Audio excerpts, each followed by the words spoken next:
Menetapkan Bupati Bangkalan Abdul Latif Amin Imron sebagai tersangka. Tidak hanya ditetapkan sebagai tersangka, KPK juga telah mengirim surat kepada Direktorat Jenderal Imigrasi Kemenkumham untuk mencekalnya. Berarti kan yang bersangkutan kan sudah kita cekal untuk tidak ke luar negeri. Ya, umumnya kalau sudah ada pencekalan nggak mungkin kan di tingkat penyelidikan kita cekal. Nah, berarti sudah naik ke penyidikan, ya kan? Sehingga ada upaya paksa di sana. Upaya paksanya apa? Dilakukan penggeledahan dan penyitaan. Sudah kita lakukan kan? Berarti statusnya sudah penyidikan. Berarti TSK ya? Ya pasti kalau sudah ada penyidikan pasti ada TSK-nya kan.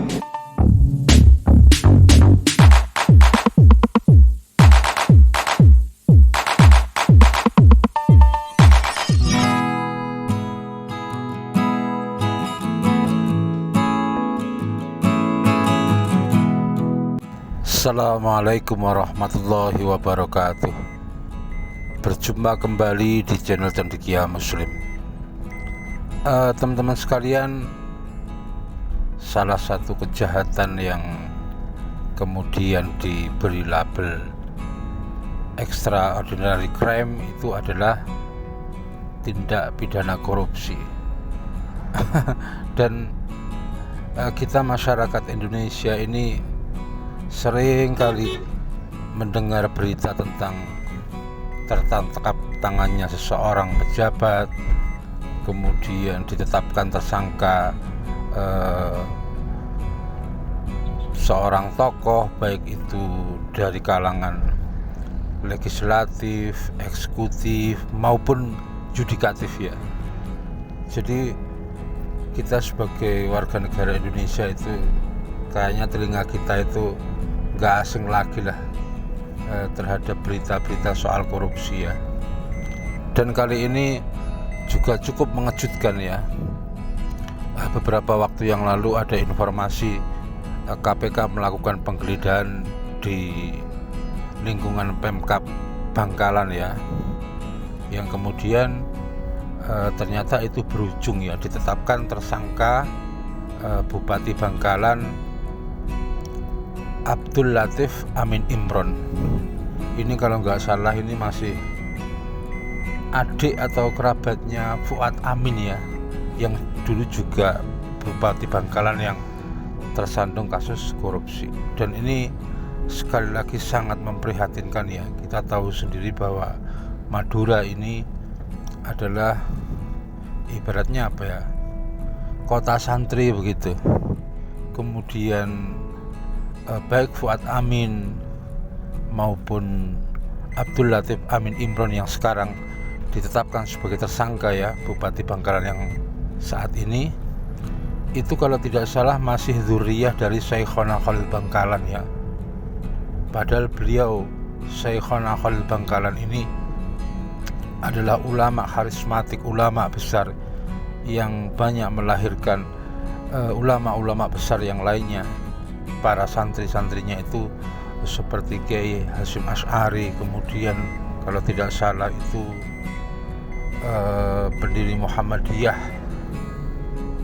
Kiai Muhammad Dahlan ya. Keduanya itu adalah santri dari Syekhona Khalil Bangkalan.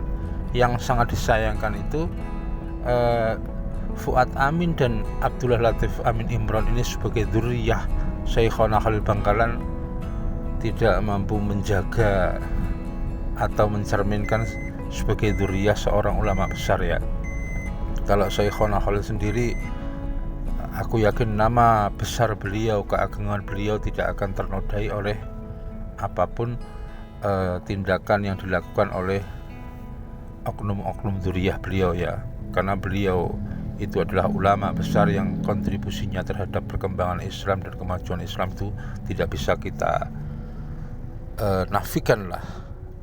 Sangat besar jasa beliau, khususnya melahirkan tokoh-tokoh atau ulama-ulama besar di Jawa ya khususnya.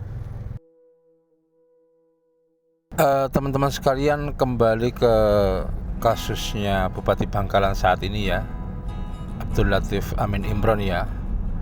Bupati Bangkalan telah ditetapkan sebagai tersangka dalam kasus jual beli jabatan, dan ini kayaknya ada aliran dana puluhan miliar lah untuk soal jual beli jabatan.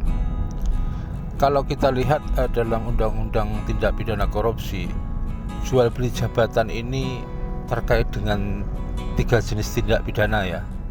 Ada gratifikasi, kemudian ada suap, kemudian ada pemerasan.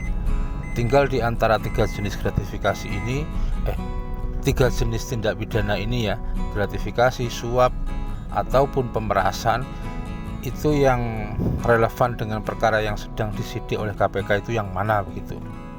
Tapi biasanya di antara ketiganya itu yang lebih relevan atau yang sering terbukti atau modus yang sering digunakan itu adalah tindak pidana suap yang diatur dalam pasal 12 Undang-Undang Tindak Pidana Korupsi. Dalam pasal 12 itu ancaman hukumannya kalau tidak salah itu paling singkat 4 tahun, paling lama 20 tahun penjara. Dan ini yang sedang dijeratkan kepada atau disangkakan kepada Bupati Bangkalan. Dan sungguh ironis teman-teman, sekali lagi Bangkalan ini kayaknya beberapa kali tersandung perkara ya. Dahulu juga Fuad Amin ini juga Bupati Bangkalan, yang sekarang ini kalau tidak salah adiknya juga Bupati Bangkalan. Dan mungkin ini bisa menjadi satu evaluasi atau satu introspeksi bagi masyarakat Bangkalan ya, untuk kedepannya hati-hati dalam memilih pemimpin. Jangan hanya berdasarkan nama besar leluhurnya dan lain sebagainya.